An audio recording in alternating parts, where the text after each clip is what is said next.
ומניין שכל תפילה ותפילה צריכה שני קידושין. D'où est-ce qu'on sait que chaque fois que le Kohen Gadol il allait se tremper dans le mikveh, c'était accompagné par deux kiddush yadayim veraglayim. Et ce cours est consacré ou dédié à la Refoua Shlema Mira de Isha Eliyahu ben Ronit et de Rabbi Yochanan ben Sarah et Shimon ben Rachmona. Shimon ben Rachmona. ומניין שכל תפילה... Nicole Bat Chava. Et Nicole Bat Chava. Donc d'où est-ce qu'on sait que c'est accompagné par deux Kiddush Yadayim Veraglayim? Talmud Loma ou Pashat, Verachat, Velabash. On avait parlé de ça l'autre fois, que ce mot Rachat, on avait dit avant dans la Torah, quand on voit Rachat, c'est Bessaro. Littéralement, ça veut dire qu'il s'est lavé le corps. Mais on a vu que ce terme, ça veut dire il s'est trempé dans le mikveh. Rachat, ça veut dire il s'est trempé dans le mikveh. Maintenant, on avait vu, l'autre fois, on avait vu les versets dans le Chumash. Vous vous rappelez? On avait dit que selon celui qui apprend que la source pour lui d'aller au mikveh, c'est du verset 4, pas du verset 23. Que Tonet Bad Kodesh Ilbash, qui apprend ça, c'est Rebbe. Et là-bas, c'est écrit Big Day Kodesh Hem. Vous vous rappelez un petit peu? Ça vous rappelle quelque chose tout à l'heure? Répétez, parce que je répète. Il y a deux, on avait vu l'autre fois, il y a deux écoles de pensée, il y a deux façons d'apprendre. D'où on apprend l'obligation d'aller à 5 reprises au chemin. Celui, donc c'est Rebbe, qui apprend que la source est un verset qui se trouve au début, dans le verset Daled. C'est la source qui est citée un peu plus en haut ici. Que Tonet Ban Kodesh Ilbash. Oui, c'est cité quelques lignes plus en haut dans la Gemara. Que Tonet Bad Kodesh Ilbash, ou Michnesei Bad Yu al Besaro, Bavnet Bad Yachgor, ou Mitznefet Bad Yitznof, Bigdei Kodesh Hem, Verachatz Bamaim et Besaro le Veisham. Ici, c'est écrit qu'il va porter quoi, Bigdei Bad, c'est les habits blancs. Mais apparemment, avant de les mettre, Verachatz Bamaim et Besaro. Donc ça veut dire qu'il va aller au mikveh. Ou le Veisham. Et il va les porter. Tout le monde d'accord? Donc Rebbe dit, ça c'est, de là on apprend l'obligation que quand on change d'habit, et pas seulement ça, c'est écrit dans le même verset, Big Day Kodesh Hem, c'est des habits Kadosh. Alors ça veut dire quoi c'est des habits Kadosh? Que ça veut dire que ce principe qu'on voit dans le verset qu'il faut aller au mikveh avant de s'habiller, ça s'applique à chaque fois qu'il met des habits qui sont Kadosh. Donc ça comprend aussi bien Big Day Zahav, les 8 habits qu'il porte normalement et qu'il porte en Yom Kippour aussi bien les habits blancs. Okay? Donc, selon Rebbe, quand on arrive plus tard au verset, je ne sais pas, 24-25, et là aussi on retrouve le mot verachat.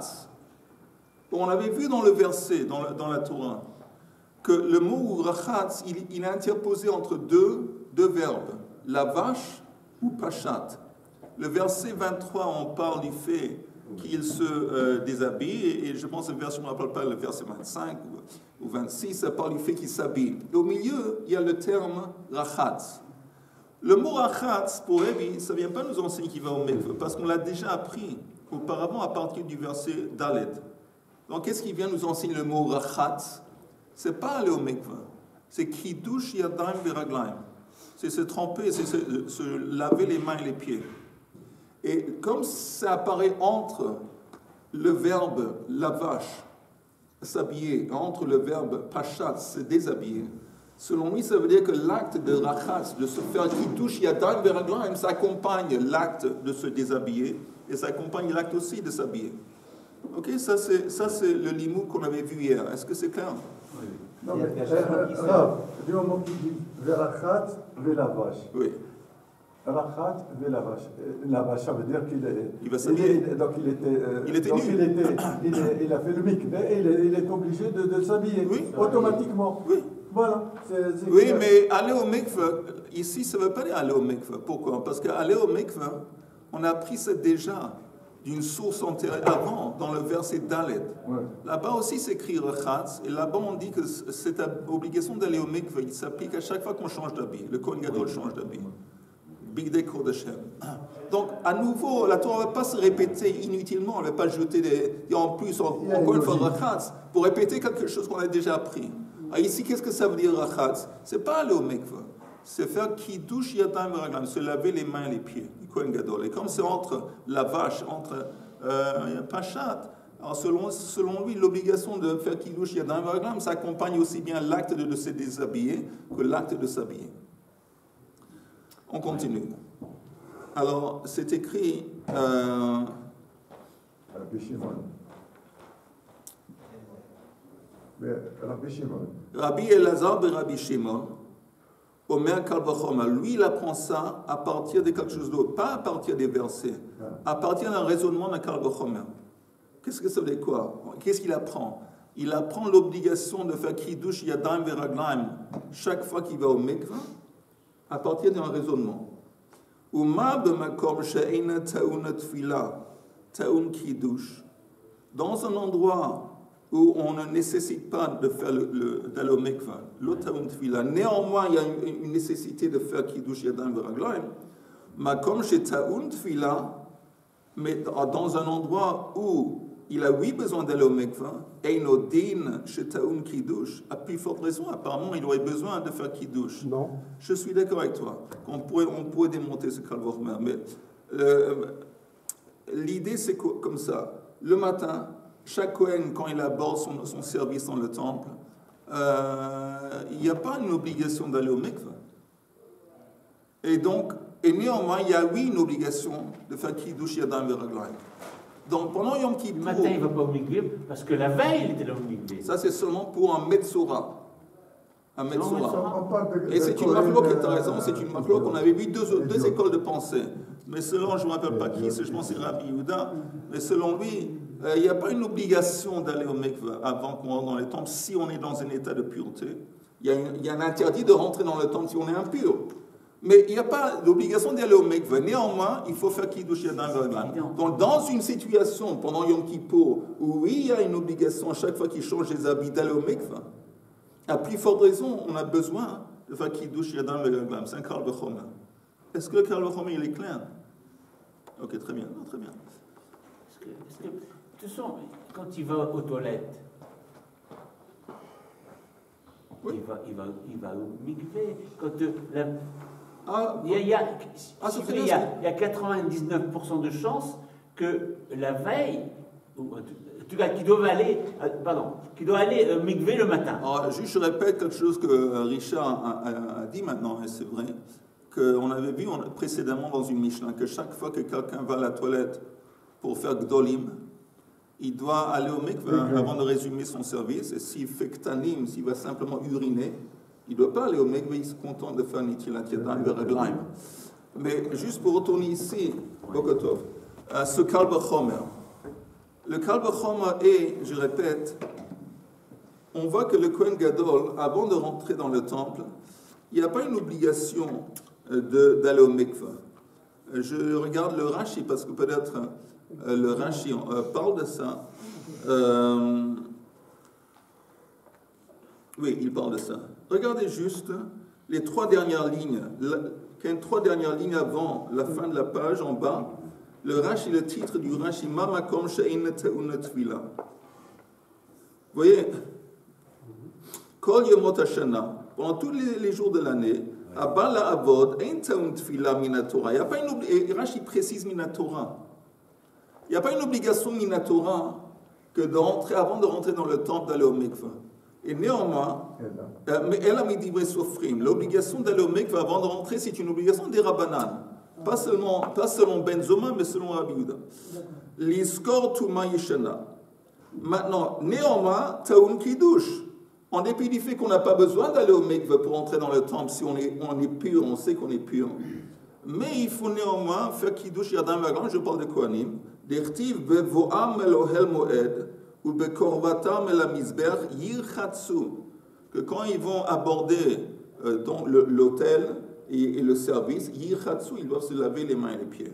Donc, si dans un endroit où même, il n'a pas besoin d'aller au mikveh, néanmoins, il a besoin de faire kiddush yadayim v'raglayim. Je continue dans le Rashi. Donc, à makom chez Taoun Tfila, un endroit où il a besoin d'aller au mikveh. Quand Rashi dit, Beyom Kippourim, les kol khalifot begadim, chaque fois qu'il change d'habit, Minatora, il a besoin d'aller au mikveh. À plus forte raison, il va avoir besoin de faire un kiddush yadayim v'raglayim. Ça, c'est comment apprend Rabbi Elazar et Rabbi Shimon le fait que d'aller au mikveh, ça doit être accompagné par kiddush yadayim v'raglayim. C'est pas un verset, c'est pas à travers des mots dans le verset, c'est un raisonnement de Kal Vachomer. Alors la Gemara, je continue dans la Gemara. Alors la Gemara dit Ima lehalan kiddush echad, afkan kiddush echad. Si tu te bases sur un Kal Vachomer, il y a un petit problème. C'est quoi le petit problème? Que quand il rentre dans le temple, le Kohen Gadol, il doit faire kiddush yadayim v'raglayim une fois. Alors, si tu te bases uniquement sur le Kal Vachomer, tu arrives à la conclusion qu'il faut aussi, quand le type, le Kohen Gadol, il va au mikveh, il doit faire kiddush yadayim v'raglayim une fois, pas deux fois. Et nous, on a cette tradition qu'il faut faire à 2 reprises. Chaque fois qu'il va au mikveh, quand il change d'habit, à 2 reprises, il doit faire kiddush yadayim v'raglayim. Et nous, on a appris, quand on s'est basé sur le verset, on est arrivé aux 2 fois à travers quoi? Je vous demande une question indiscrète. Comment nous, avant, quand on avait essayé de répondre, d'où est-ce qu'on a appris qu'il faut faire kiddush yadayim v'raglayim à 2 reprises chaque fois qu'il va au mikveh? D'où est-ce qu'on a appris ça?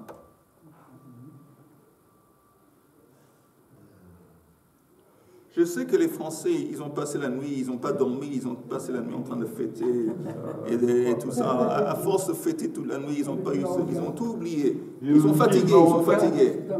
Mais moi, en tant qu'Anglais, j'ai très vite dormi parce que j'étais tout à fait déprimé. Et donc, moi, j'ai dormi, j'ai un peu plus de force. Et donc, je vais vous expliquer encore une fois, je vais vous rappeler parce que vous le savez, je sais que vous le savez. Hein? Dans Khatz, il a dit qu'il y a 2 fois Kiddushin. Oui, comment il a compris? Comment il a compris à partir du mot Khatz qu'il y a 2 fois Kiddush Yadayim v'raglayim? Exactement, il a fait. Parce que comme le mot Khatz, il est interposé, il est entre le verbe Pashat et le verbe Khatz, là on a compris que ça s'applique aussi bien à l'acte de se déshabiller et l'acte de s'habiller. Ça, c'est si tu vas selon Rabbi, selon le verset. Mais Rabbi Elazar et Rabbi Shimon qui dit un Kal Vachomer, ok, si tu te bases sur un Kal Vachomer, tu as seulement à une occasion tu fais Kiddush. Comment on arrive à 2? Ça, c'est la question que demande la Gemara. Ima lehalan, je répète cette ligne, Ima lehalan Kiddush echad. Avant d'aborder le service dans le temple, Kohen Gadol, il doit faire Kiddush echad, mais c'est une fois. אז אף כאן קידוש אחד, תלמוד לומר, הוא בא אהרון אל אוהל מועד, הוא פשט את בגדי הבד אשר לבש. Ça, c'est le verset, il me semble, le verset 23. Notre fameux verset qu'on a vu auparavant. Qu'est-ce que c'est écrit? Il est entré dans Oel Moed. Pourquoi faire? Il est entré dans Oel Moed pour faire sortir la pelle des braises et des ketoret à la fin. Et c'est écrit au Pachat Bigdei Abad, il a enlevé les habits blancs et il va maintenant mettre les habits Bigdei Zahav pour faire le reste du service du Yom Kippour. Matalmud lomar asher lavash. Alors la Gemara demande pourquoi la Torah précise qu'il va enlever les habits qu'il a portés. Parce que si vous regardez encore une fois les mots du verset, regardez les mots du verset, y compris Richard. C'est écrit « Ba Aaron el ohel moed, ou pachat et bigdei abad asher lavash ». Il va enlever les habits qu'il a portés. Matalmud lomar asher lavash. Klum adam pochet. Et la mâche lavash, c'est forcément. S'il va se déshabiller, il va enlever des habits qu'il était en train de porter. Pourquoi la Torah dit qu'il va enlever les habits qu'il a portés? Ben, c'est évident qu'il va enlever les habits qu'il a portés. Et la hakish pshita de levisha, plutôt, ça crée un lien entre habillé et déshabillé. La vache, c'est habillé. C'est quoi? Ma levisha ta'un kiddush. De la même façon que l'acte d'habiller nécessite kiddush yadayim veraglayim, on l'a pris dans le verset.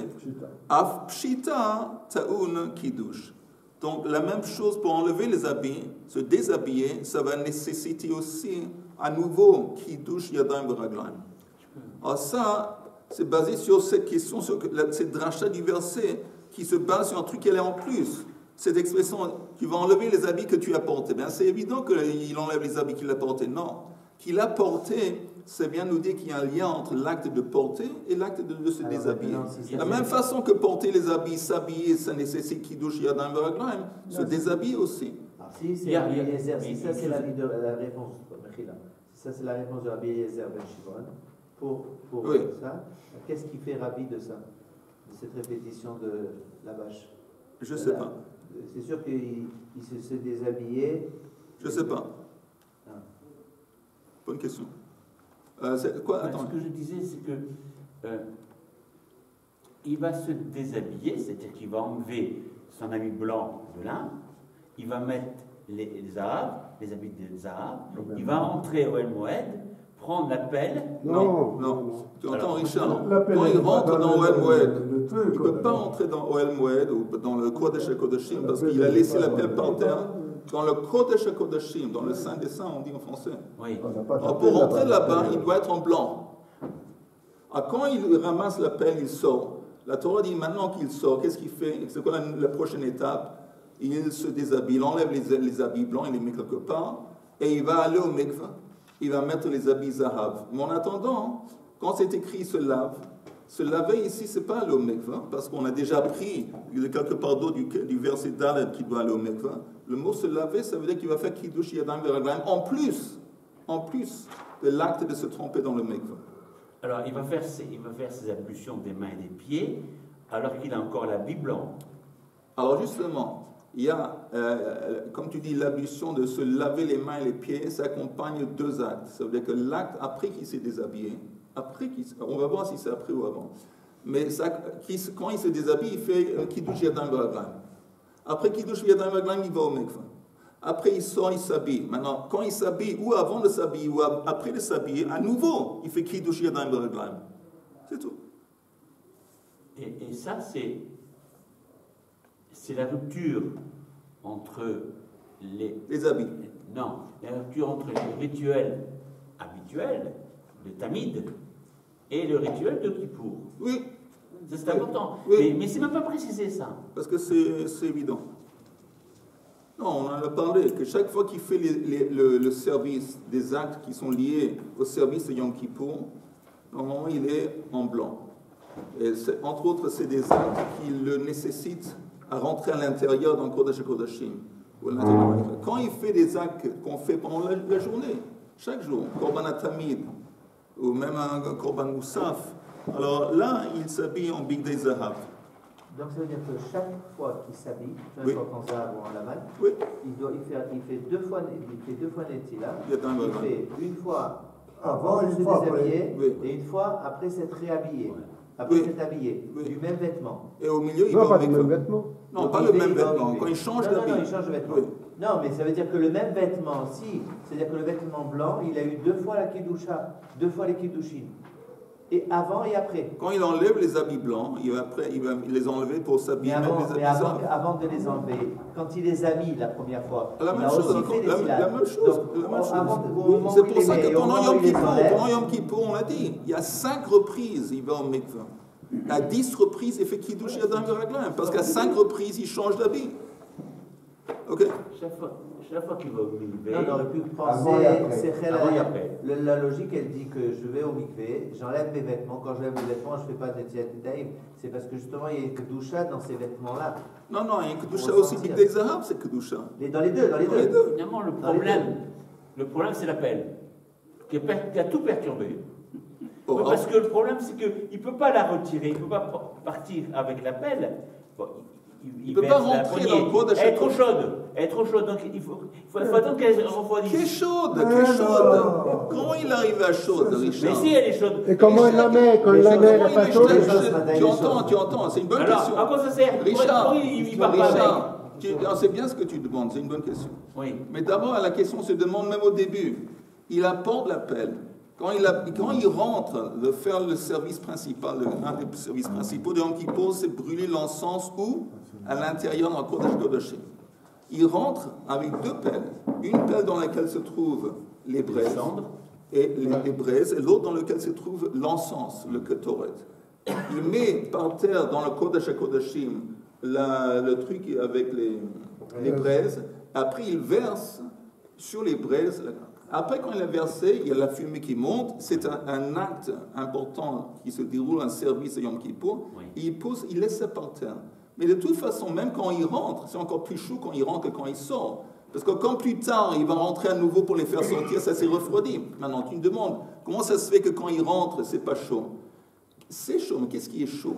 C'est le côté du récipient de la pelle qui s'enfonce dans les braises. Mais il y a comment on dit, un manche ou un manchot? Un manche.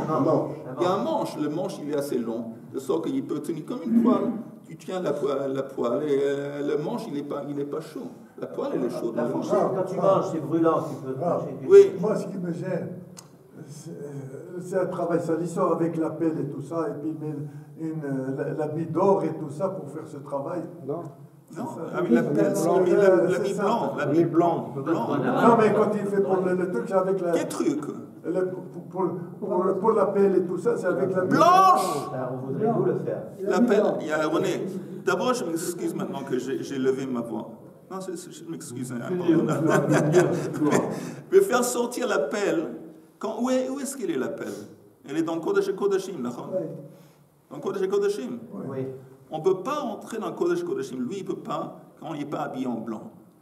Il est en blanc. Chaque fois qu'il rentre dans le Kodesh Kodashim, il est en blanc. Encore une fois, pourquoi? Parce que Big Zahav, ça rappelle le Egel Zahav. Une catégorie n'a ça, ça négo. Vous ajoutez de l'eau dans le mot là alors il était dans le Kodesh Kodashim avec l'habit blanc. Oui. Et avec ça, il va faire le truc, la pelle et tout ça, un travail salissant. C'est ça ce qui me gêne.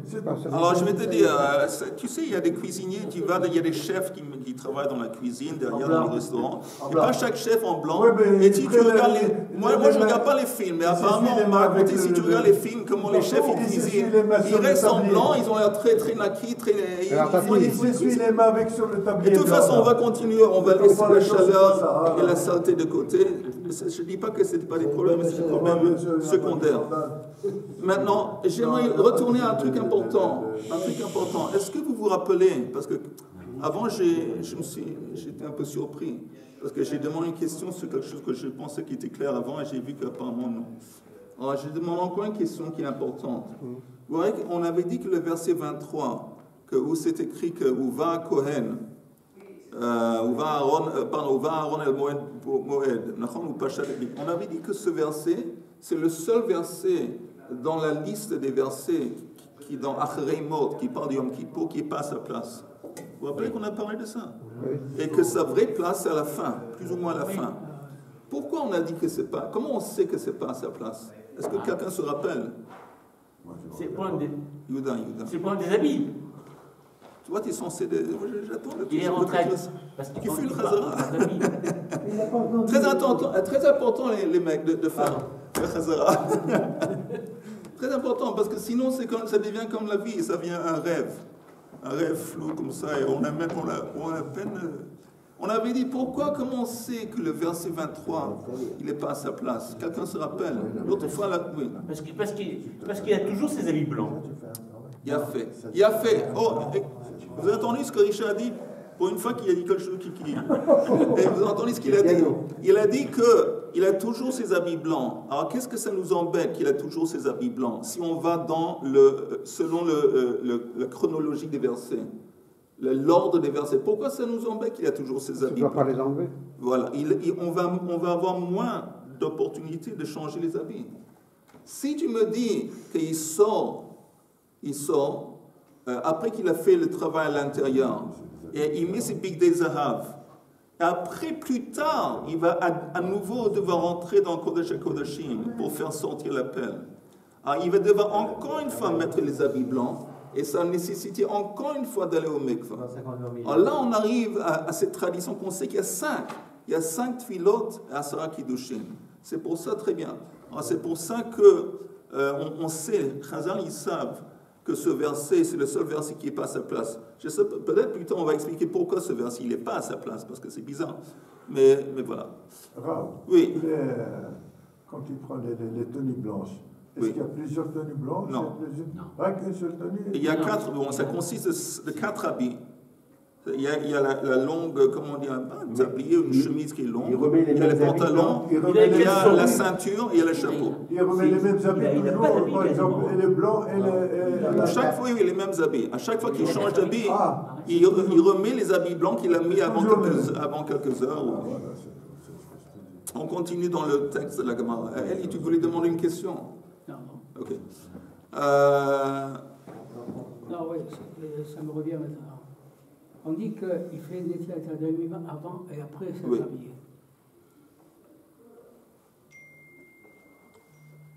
Donc, dans le Kafou, il y a 2 fois. Oui. Alors, une fois, j'avais posé la question, tu m'avais dit que c'était pour. Il se consacre. Oui. Mais il y a une fois qu'on ne sait pas. Mais la deuxième fois, la première fois, quand l'acte de se déshabiller, c'est un acte important, il est en train d'enlever les habits qu'il a portés auparavant. Ça, c'est accompagné par Kiddush Yadayim Veraglaim. Le deuxième acte, c'est l'acte de s'habiller, donc il se consacre pour s'habiller. Apparemment, l'acte de se déshabiller. Qu'est-ce que cet acte-là, c'est une consécration. Oui, quand tu dis, je comprends qu'il le fasse avant de se déshabiller, c'est pas une consécration, ça. D'accord, tu as raison. Alors donc, il y a quelque chose qui... Peut-être, tu as raison, bonne question. Peut-être l'acte de faire une transition. Que quand le Kohen Gadol il fait une transition d'un état à l'autre, d'une dimension à l'autre, c'est tellement important que ça nécessite un Kiddush Yadayim. Oui, parce qu'il va retirer quelque chose qui était simple. Donc avant de le... C'est important. D'une manière générale, quand on se déshabille, jamais on fait des tirs, après qu'on soit sorti de la douche, qu'on se soit habillé, on refait des tirs. On va continuer dans la Gemara. Alors la Gemara dit... elle a la quiche pshita les mains. Amar Rabbi Yehuda. Minayin lechamesh, encore une fois, Minayin lechamesh tfilot v'asar kiddushin, shetovel Kohen Gadol ou mekadesh bo bayom. Rabbi Yehuda demande encore une fois, d'où est-ce qu'on apprend qu'il y a une obligation à 5 reprises d'aller au mikvah, 10 reprises kiddush yadayim veraglaim? Oui, dans cette Rabbi encore une question. On va voir. C'est le deuxième avis. Talmud lomar ou ba Aaron el ohel moed, v'rachatz et besaro b'mayim b'makom kadosh. Alors, tu entends? Lui, il se base sur ce verset qui est encore une fois le verset 23, il me semble. Et c'est écrit là-bas,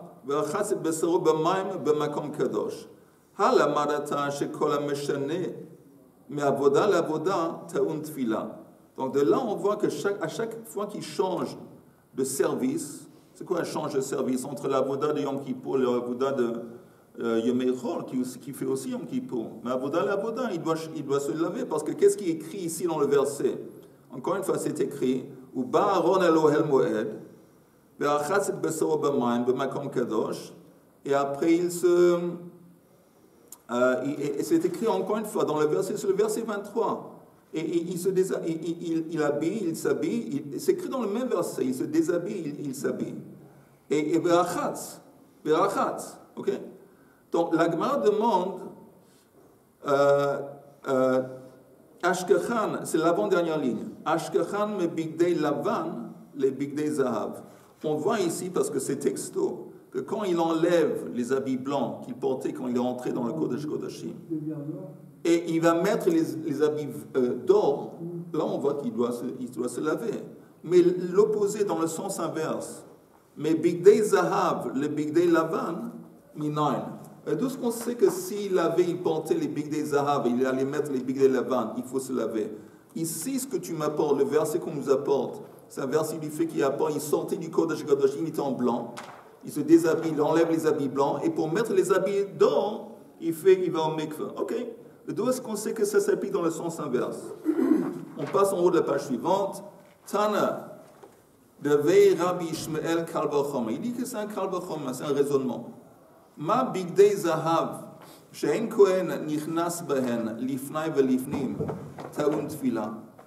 Si, dans le cas de bigdei zahav, bigdei zahav, il ne peut pas les porter pour faire le service à l'intérieur dans Kodesh HaKodashim. Kodesh HaKodashim, l'endroit le plus saint, le plus kadosh. Il ne les met pas. Et néanmoins, ta'un tfila, ça nécessite de faire tfila avant de les mettre.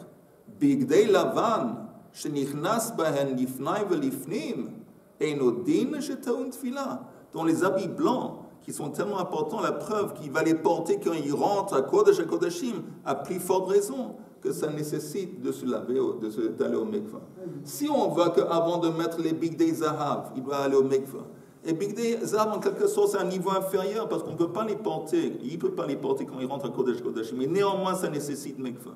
Donc, le bigdei lavan qu'il va porter quand il rentre, à plus forte raison, ça demande d'aller au mikvah avant de les mettre.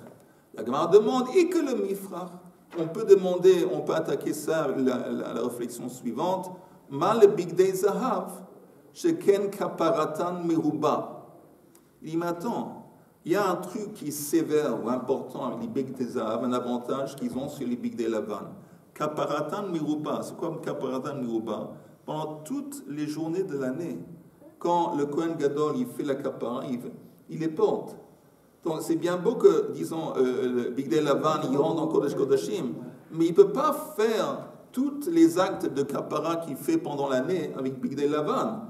Le fait que bigdei zahav, c'est un habit qu'il porte, pendant toute l'année, ça veut dire qu'en quelque sorte, ils ont un niveau supérieur. Donc qu'est-ce qu'on a fait maintenant? On a brisé le kal vachomer.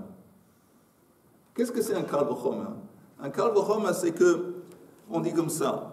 D'abord, on établit qu'est-ce que quelqu'un il est léger, quelque chose il est lourd. Vous vous rappelez de Laurel and Hardy? Laurel and Hardy, c'est un couple dont un était très mince et l'autre est très très gros. Laurel and Hardy, et on dit qu'il y a une fissure comme ça, un trou dans le mur, et on dit que Hardy, il arrive à passer à travers le trou dans le mur. Alors là, il y a un kal vachomer. Si Hardy il arrive à passer par le trou dans le mur, à plus forte raison, Laurel qui est celui qui est mince. Mais d'abord, on établit au début, il y a un qui est comme ça. Mais maintenant, ça c'est classique dans tous les kal vachomer. On établit quelque chose qui est calme, quelqu'un qui est chamour. Okay? Par exemple, un autre exemple, c'est ça. Si on voit qu'il y a un avion qui arrive à voler avec une aile, et ça arrive à voler. À plus forte raison, un avion avec 2 ailes. Okay? Ça, c'est... Qu'est-ce qu'on a dit ici? S'il y a une obligation d'aller au mikveh pour porter des habits qui sont à un niveau bas, c'est quoi le niveau bas? Bigdei zahav. Quand il enlève les bigdei lavan, il doit aller au mikveh avant de mettre les bigdei zahav. Donc quand il va mettre bigdei lavan, qui sont à un niveau plus haut, pourquoi plus haut? Parce que là, il est porte quand il va au Kodesh HaKodashim, à plus forte raison. Mais là, on a brisé le kal vachomer en disant non. Toi, tu me dis que bigdei lavan c'est plus haut, c'est plus chamour, c'est faux. Parce que je t'apporte une autre dimension, un autre aspect de bigdei zahav qui démontre que bigdei zahav c'est supérieur à bigdei lavan. De quel point de vue? Le Kohen Gadol pendant tous les jours de l'année, il les porte. Donc on a brisé le kal vachomer. Mais peut-être que quand il rentre dans le Kodesh HaKodashim, il va au mikveh pas parce qu'il met des bigdei zahav, mais parce qu'il rentre au Kodesh HaKodashim. Encore une fois, on répète, Yuda. Peut-être la raison pour laquelle il va au mikveh avant de rentrer dans le Kodesh HaKodashim, c'est pas parce qu'il a des bigdei lavan, mais parce qu'il rentre dans... Peut-être. Ce kal vachomer, il est hors sujet. On ne peut pas comparer. Non, alors je vais te dire, tu as raison. Chaque kal vachomer, chaque kal vachomer, on peut l'attaquer si on voit, disons, on prend une vision plus globale. On peut dire même ma kesha, tu prends. Mais si c'est suffisant un kal vachomer d'être sur ce point spécifique, je vois qu'il y a un kal vachomer.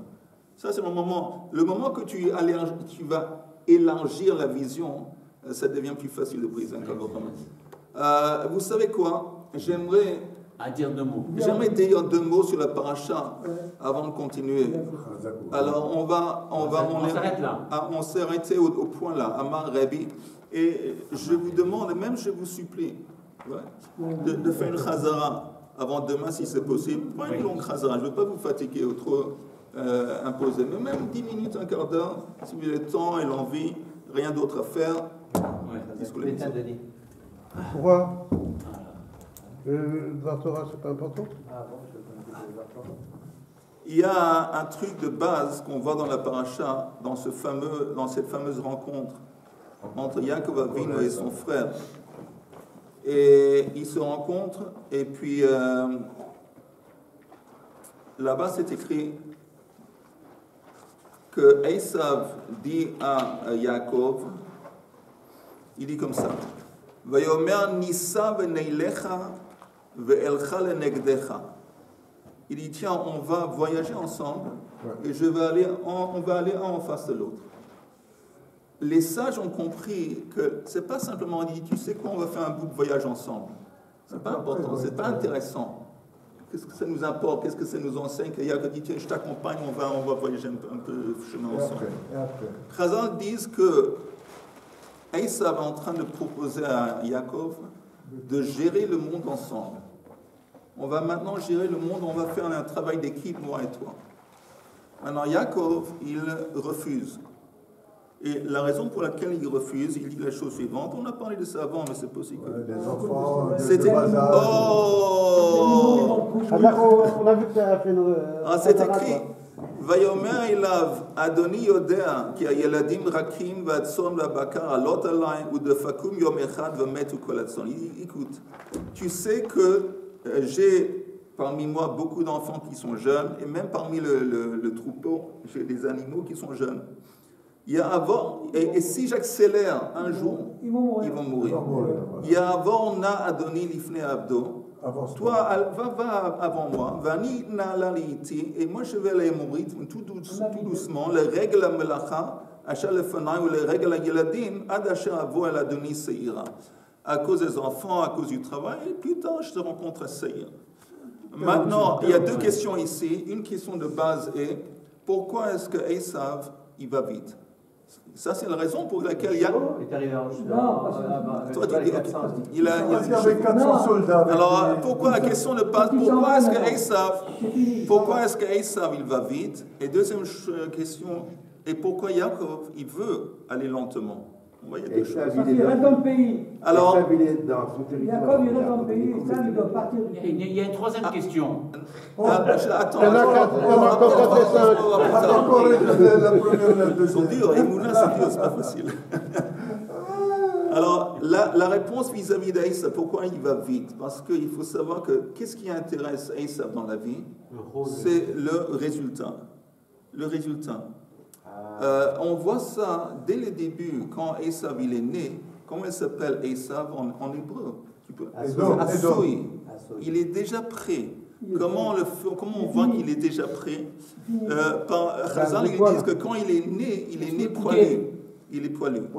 Normalement, les poils, c'est le résultat d'un processus, ça prend du temps. Là, je ne sais pas, 12, 13 ans, je ne sais pas, les poils, ça commence à apparaître.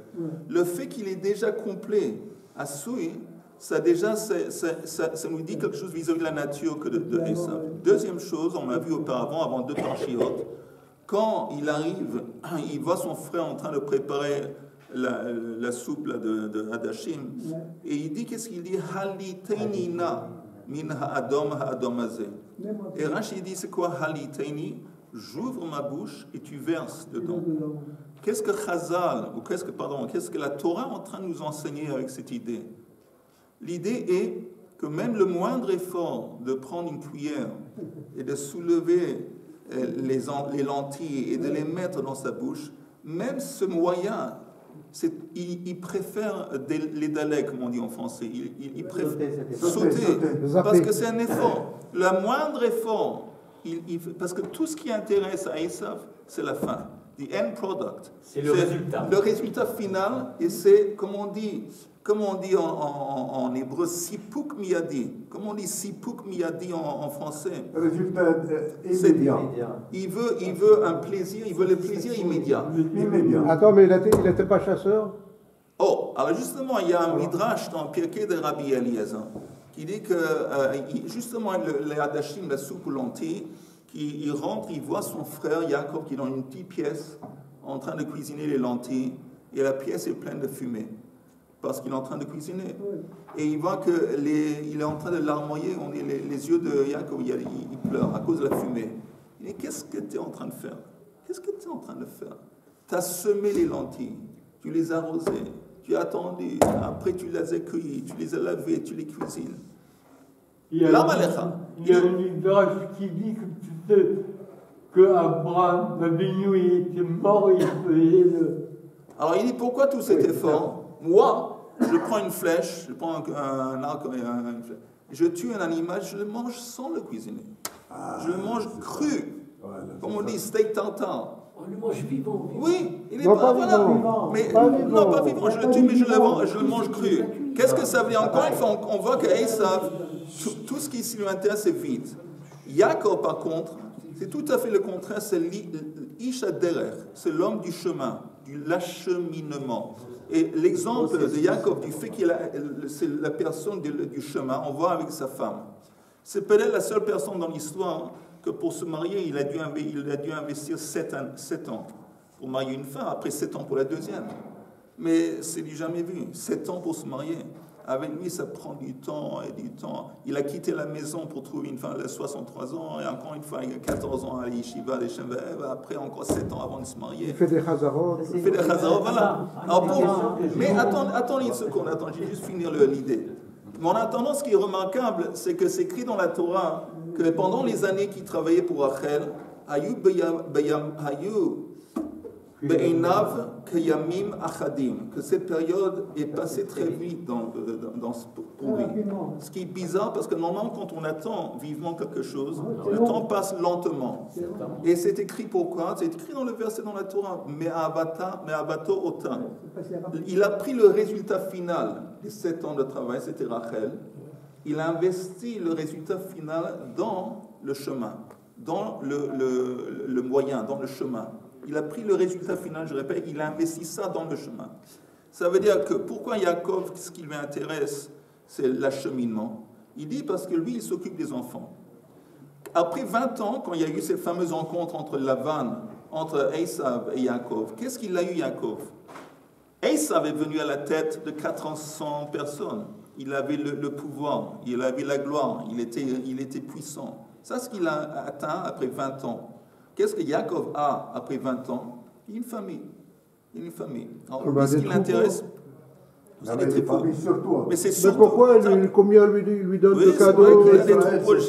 Oui, mais on voit que c'était secondaire, en quelque sorte. C'est vrai. La preuve, les 6 ans pour les troupeaux et 14 ans pour les femmes. Mais on voit que pour lui, l'essentiel, c'est pour Yaakov, c'est comme on dit en hébreu, l'état père. C'est faire grandir, comment dire, développer la vie. Pour développer la vie, pour se développer bichlal, ça prend du temps. Et il faut être conscient à quel point la société dans laquelle on vit, elle est basée sur la conception de Esav. Par exemple, même l'éducation. L'éducation, c'est basé tout le temps sur les résultats dans les examens. L'essentiel, le type, même s'il a mal appris, si, je ne sais pas, il fonce quelques jours avant les examens, je ne sais pas, il apprend à droite, à gauche, il arrive à avoir les résultats. Alors, il a passé, il continue. Mais est-ce qu'il a une maîtrise du sujet? Pas nécessairement. Mais ça, tout est basé sur les résultats dans les examens. C'est comme le foot. Tout est basé sur le score final. Commence pas à me déprimer. Mais l'éducation, disons, dans un contexte juif, regardez comment la Gemara est structurée. C'est quoi le tachlis? C'est quoi le but final de l'étude de la Torah? C'est un petit livre qui s'appelle Kitzur Shulchan Aruch. Dans Kitzur Shulchan Aruch, on a en condensé tous les débats qu'il y a dans le Talmud. C'est tout condensé. Ça, c'est interdit. Ça, c'est permis. Ça, il faut faire. Ça, c'est interdit. OK? C'est ça. Ça, c'est la condensation, le tachlis, le but final de toute la Torah. Kitzur Shulchan Aruch. Est-ce que quelqu'un peut se développer à travers l'étude de Kitzur Shulchan Aruch? Non. Tandis que quand on prend une page de Barin et on nous introduit des concepts, mais attends, toi tu penses comme c'est comme ça, mais je t'apporte une toute autre façon d'aborder le sujet et d'autres concepts. Et souvent, on apprend une page entière de Gemara, et subitement, les sages, ils disent, ah, j'ai trouvé une vieille source, une braïta, qui démontre que tout ce qu'on a fait jusqu'ici, c'est bidon. C'est faux. On dit, ok, c'est faux, il y a une nouvelle braïta. Et la question se demande, l'auteur, le rédacteur du Talmud, il savait qu'il y avait cette braïta, qu'il allait faire sortir, qu'il allait bouleverser, renverser tout ce qu'on a fait. Alors pourquoi il nous a pris pour traverser ce chemin, ça fait 1 page, 2 pages qu'on se casse la tête. Alors, en fin de compte, tout ça, j'ai trouvé une source qui démontre que tout ça, c'est bidon. Alors, pourquoi tu as écrit tout ça? Parce que ça montre que pour la Gemara, pour le Talmud, ce qui intéresse le Talmud, c'est l'acheminement. Le travail. Parce que c'est à travers l'acheminement qu'on peut grandir, on peut s'épanouir. Et dernier exemple de ce principe, c'est le couscous. Parce qu'on sait aujourd'hui que si on va dans le supermarché, on achète du couscous dans un sachet comme ça. Instant couscous. On le met dans le micro-gale. Dans 2 minutes, on a du couscous. Mais on ne peut pas commencer à comparer le tam, la saveur d'un couscous comme ça, et la saveur d'un couscous qui a été fait par la grand-mère et passé des heures et des heures dans la cuisine. Encore une fois, le plus on s'investit, le plus ça prend du temps, le plus le résultat final, il a une qualité. La même chose, l'étude de la Gemara, c'est ça qui est. Et Yaakov, il comprend, moi qui veux éduquer les enfants, je sais que la seule façon qu'on peut éduquer les enfants, c'est qu'il faut un acheminement, il faut aller les hâte. Et là, si on va les hâte, on risque d'arriver à quelque chose de qualité. Toi, tu veux faire tu veux du plaisir immédiat. La raison pour laquelle c'est écrit dans la paracha qu'Aïssa va quitter Israël, c'est bizarre. C'est écrit dans la paracha qu'il a pris toute sa famille, il a quitté Israël pour aller à Séhir. Pourquoi? Il a cédé à son frère. Ce n'est pas naturel qu'il a cédé à son frère. Parce qu'il savait, il a entendu que ceux qui vont hériter la terre d'Israël, ils doivent subir guerre. Ils